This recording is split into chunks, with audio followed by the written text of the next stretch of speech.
estábamos en la misma carpeta. Y esa carpeta, en algún momento, ya después que nosotros salimos, nos enteramos de que le habían puesto una soguía y además una cinta.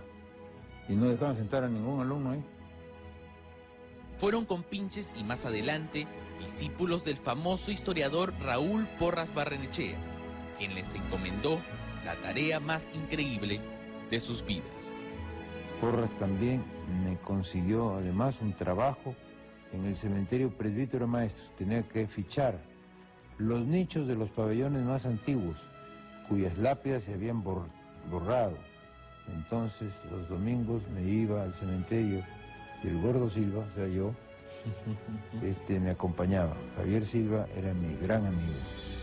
Me acompañaba, me ayudaba, limpiábamos las lápidas, fichábamos el nombre, las fechas, los pabellones y me pagaban por muerto.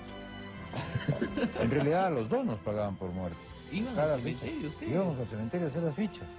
Fichas de muertos para Raúl Porras. Para Raúl Porras, que era miembro de la Beneficencia Pública, que es la propietaria del cementerio, pero como además era historiador, él necesitaba esas fichas para saber dónde estaban ubicados por los muertos principales, los que hacen la historia del Perú. Mario Vargas Llosa ya no censa muertos, pero sí le da vidas paralelas a personajes de su entorno, porque es un escritor realista y un gran amante de la verdad. Una de las cosas admirables de Mario es esa coherencia que tiene, ¿no? Es decir, usted sabe que si a Mario le pregunta una cosa, va a decirle exactamente lo que piensa. No va a cambiarlo por circunstancia que sea más favorable, no decir lo que piensa. ¿No? Jamás va a pasar eso. Es un hombre transparente y que no hace concesiones a la verdad. Siempre está diciendo la verdad y no le importa qué piensen los demás o qué digan los demás de él, ¿no? Es un hombre que es fiel a su sueño, a su visión y a su palabra. Es tan ajeno a la mentira que ni siquiera es capaz de engañarse a sí mismo. Mario fue poeta inicialmente. Era periodista y poeta. Y escribió cajones de versos.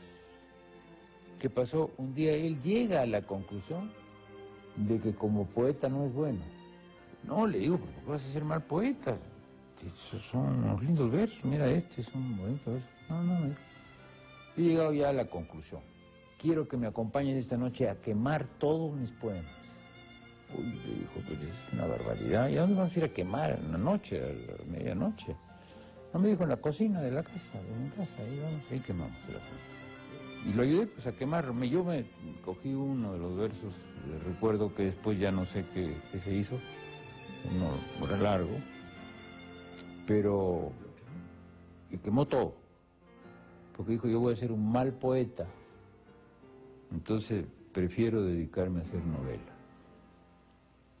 O sea, tomaba decisiones así radicales. Así es Mario Vargas Llosa, radical y sincero. Su férrea defensa de la verdad justamente fue la que lo llevó por azar a la política. Han pasado 20 años desde aquella batalla perdida. Él es Nobel y su rival está preso. Nadie podría decir que hubiese sido del Perú en sus manos, pero sí tal vez que no volverá a existir en esta tierra de promesas e ilusiones un político como él, honesto hasta la brutalidad. Yo no he dicho que en 5 años se puede convertir al Perú en una Suiza. Desgraciadamente no es así. ¿Cómo me gustaría? ¿Cuánto me gustaría que este país, con el que he sido muy crítico, en esos 20 libros que no ha leído el ingeniero Fujimori, porque si los hubiera leído sabría hasta qué punto yo conozco y me he metido al meollo profundo del Perú. ¿Cómo me gustaría que en 5 años yo pudiera como presidente convertir al Perú en el país más próspero del mundo? Eso no se puede hacer.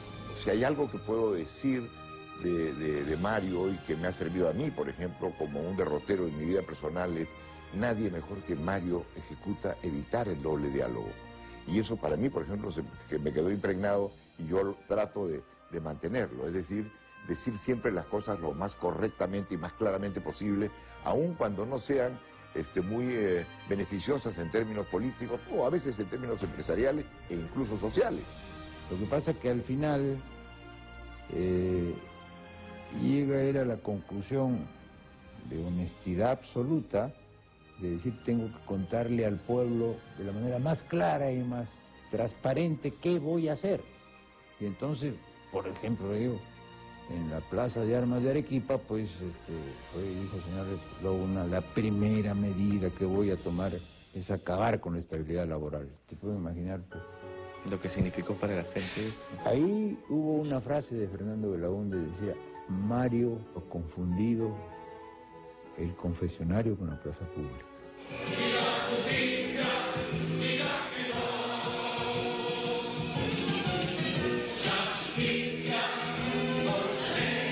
Muchas gracias. Panamericana Televisión, directamente desde la Plaza San Martín, inicia en este momento su transmisión ininterrumpida ya de esta gigantesca concentración convocada por el escritor Mario Vargas Llosa. Una carta íntima y hermosa le puso punto final a esta aventura. Se la escribió su hijo Gonzalo apenas terminada la campaña. En ella le decía, bienvenido nuevamente maestro al lugar donde siempre perteneciste, tu escritorio. Es desde aquí y no desde el sillón presidencial donde batallando con tus demonios seguirás contribuyendo al progreso de tu país y de la humanidad en general. Ningún presidente en la historia del Perú ha contribuido tanto como lo hicieron y lo seguirán haciendo el poeta Pantaleón Pantoja, Saúl Suratas, Fuxia o La Changa. La derrota en las urnas no significa pues sino un triunfo para aquel mundo que ya reclamaba tu presencia, la literatura. Viéndolo a la distancia, ¿hubiese sido positivo para el propio Mario Vargas Llosa haber salido elegido presidente? Yo creo que no hubiera sido positivo para Mario, personalmente, para su carrera del maravilloso escritor que es. 5 años apartado de la literatura. Por lo menos. Aunque él es tan disciplinado que quizás hubiera podido hacerlo. En parte, el triunfo que estamos celebrando ahora se debe, entre otras cosas, a que no ganó en el año 90. Debemos agradecer entonces a los peruanos por no haber votado. Sin ninguna duda, sin ninguna duda. Porque además, si lo pensamos bien, esa campaña, si bien no consagró a Vargas Llosa como presidente, sí consagró todas las ideas por las cuales él luchó. Yo creo que los peruanos, en nuestra infinita sabiduría, devolvimos a Vargas Llosa a su gran pasión, que es la literatura, y hoy día es el Premio Nobel de Literatura que por décadas y centurias, ¿no? Los jóvenes y las personas que adoran la literatura leerán gracias a que su obra es maestra, pero además tiene este reconocimiento universal, ¿no? Pero más allá de la política, sus compromisos e ideales, el Nobel de Literatura es también un ciudadano común y el más tierno abuelo de fama universal. Frente a mis nietos, pierdo enteramente la sensatez, la racionalidad, hasta la libertad. Me divierto muchísimo con ellos y hacen lo que quieren conmigo, sí, lo confieso. Hasta qué punto me he vuelto chocho con mis nietos que hasta me disfracé de Papá Noel. Y fue descubierto, ¿verdad? Fui descubierto por mi nieta mayor, por Josefinita. Sí, ella inmediatamente, por la voz, por los ojos, dijo, no, pero si este es Mario. Y me dicen Mario, ¿no? Pero en cambio mi nieto, mi único nieto, Leandro, él sí vivió por unos instantes el milagro. Lo vi que abría muchísimo los ojos, que se ponía pálido, que me miraba como si yo viniera realmente del otro mundo, y fue muy emocionante, desde luego. No debe ser fácil, claro, ser Mario Vargas Llosa. Cada mañana, mientras usted duerme, él empieza su jornada en silencio. Sale a correr y sin que nadie se lo exija, se pone a trabajar. No es un Nobel de aspavientos, es un ser humano humilde, fiel a sus amigos, a sus ideales y a su oficio, un artista insaciable, un maravilloso escritor y un activista de la palabra. Porque si usted contempla las desgracias del mundo con horror, él las combate con su pluma. Ya solo nos queda agradecerle su esfuerzo y dedicación, su trabajo infinito y contra viento y marea. Porque no tuvo que ser presidente para convertirse en el peruano más reconocido de la historia. Y porque gracias a él, muchos escucharán nuevamente y desde todo lo alto el nombre de este pueblo hermoso llamado Perú.